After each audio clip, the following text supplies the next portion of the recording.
Hey everyone, welcome to our first episode of Travel Voice Notes with me, Charlie Marchant, travel blogger at charlieontravel.com and content creator plus avid traveller. In this first voice note, I want to share with you a recent trip that I took to the Algarve, specifically talking about the really cute beach town of Burgau. When we first went to the Algarve, we had a two-part week away there. The first part was in Carvoero, and the second part was in Burgau. I'll catch you up on Carvoero in a later episode, but for now, I just want to talk about Burgau, which for us felt like such a hidden gem. Unfortunately, Carvoero was more touristy than we expected it to be, and it got us worrying quite quickly that the Algarve was potentially really overrun and had almost lost some of its authenticity through the amount of tourism that it had been receiving. So it's June at the moment, so we're visiting just before the summer high season really gets started, so before all of the school holidays. And it was still pretty busy in Carvoero. And after a couple of days there, we were worried that perhaps the whole of the Algarve was going to be a similar level of busy. We drove down to Burgau. We took an Uber down to Burgau, and it's just an hour away from Faro Airport, so it's really easy and accessible. And driving into the town, it looked pretty similar. There's a couple of new builds going up on the outskirts of town that makes it look just like all of the other beach towns that you access off of the main highway at the back of the Algarve, which runs along the coastline, and it's that kind of arid shrubland.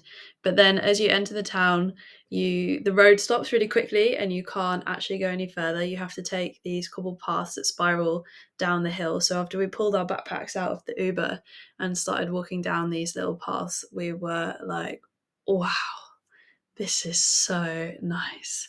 It felt like a little Greek sort of village with these whitewashed houses that had blue shutters and blue painted skirting around the doors and the window frames. And it was so small, it just had this really lovely, sweet vibe of an old fishing village. And you could still see the fishermen going out in the evenings. There's little fishing boats just parked up right by the beach. And then once you get down all the way, these spiraling paths, you can't see the coast to begin with, and then eventually you come out, and there's this big wide opening, and there's this beautiful expansive beach, and to one side there's um, a sort of, I guess it's a mountain, but this large hill that's rocky. The whole of the Algarve coastline is rocky, so there's this grey rock sort of mountain that's behind the little village, and then these beautiful soft sand. And the whole time we were there, the sea was flat as a pancake. It was beautifully smooth. I don't. If anyone's been to the Algarve or Portugal in general, you'll know that the sea is absolutely freezing, and it's often quite rough as well, but this was really lovely. It was totally seaweed free. The Algarve's been having a bit of a seaweed problem the past couple of years. There's been new invasive species of seaweed, and some of the beaches are mounting up with little mountains of seaweed that are essentially blocking you from accessing the water from the beach. But here in Burgau, there was none at all. And we stayed just in a really tiny fishing cottage, an old fisherman's cottage, which it had this little blue door, and we went inside, and it was only a small place. And actually it didn't smell great, I think, because the I guess the pipes and the sewage network is not that sophisticated, or should I say more antiquated. um, but what was beautiful about it was you had this window in the bedroom that you just opened up behind the headboard, so when you fell asleep it was with the crashing sounds of the waves and the sea breeze, which was really cool in the evenings coming through. And then up on the top floor was this little living room with a couple of sofas and a balcony that looked out over the beautiful beach, which I have to say, most of the days we were there for 3 days, and there was only about 20 to 30 people on the beach. And by, I'd say, 6 o'clock, almost everyone had left, and no one arrives either until around 10 in the morning. So you get these beautiful quiet times in the morning and in the evening where there's zero people on the beach. There's no one there. Just in the morning, it's maybe one or two dog walkers, and then in the evening, everyone's bustled off to the very few restaurants in the village to eat. The restaurants there were also pretty amazing. We really liked a couple of them. There's a great sourdough pizza place called Love Burgau. I thought the vibe was a bit pink neon. It was a bit like glam and uh, cheeky maybe for me, but it also had a lovely outside space, and it was this yellow painted building. We got a pizza takeaway there because it was so busy and bustling the night that we were there, but it was great. And there was broccoli on the pizza, which I know that that's pretty controversial, but I love that. And then there's this other place which is called Miami, which has a gorgeous white exterior, and it's basically right on the seafront, and it's got a whole outside patio out the front, so you can see the beach. There's really nice wines. I had a great Sauvignon Blanc, which is from the Algarve region as well. And we're vegetarian, so the vegetarian menu was very heavily cheese based. We had a goat's cheese salad, a burrata, and then this courgette spaghetti dish, which also had feta on top. If you're vegan, unfortunately, there's a lot of sides that you can pick here to make a meal, but the whole of the Algarve is really not yet catering as well as it could be for vegans. And we also had a fantastic lemon meringue pie. If you're ever here in Burgau, then definitely order that with its like fluffy white mountains of meringue on top. It was really lovely.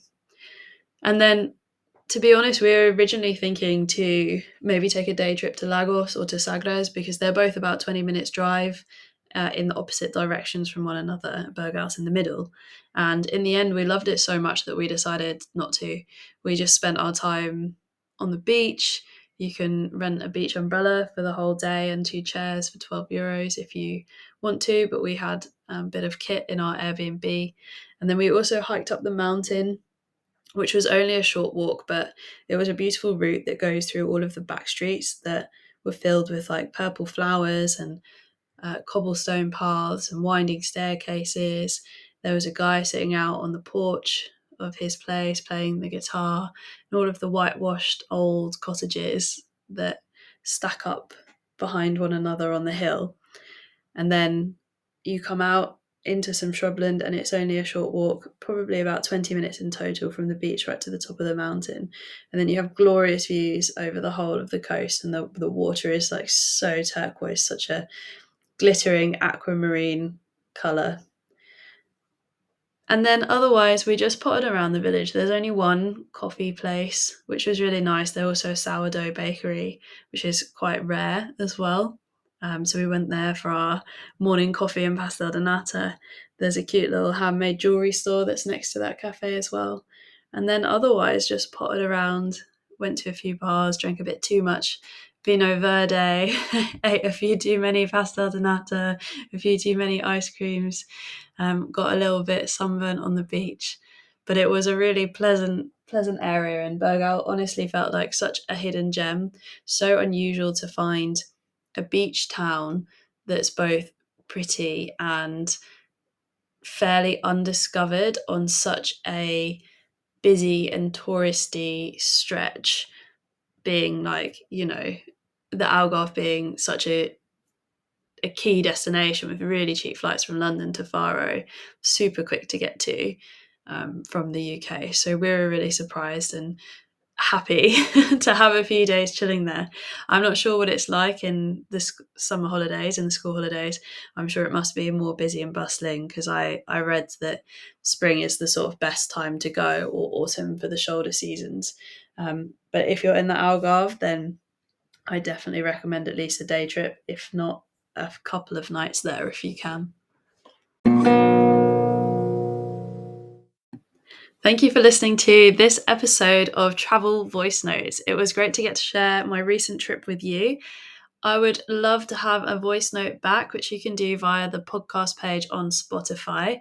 Voice notes aren't meant to be a one-way conversation, so if you have any thoughts, questions, opinions, ideas you'd like to share with me, then please do. Or you can always send me an email or a social media message through my website and social channels. Thank you for listening again. And if you haven't already, please make sure you're subscribed to this podcast so that you can get all the new episodes as they come out.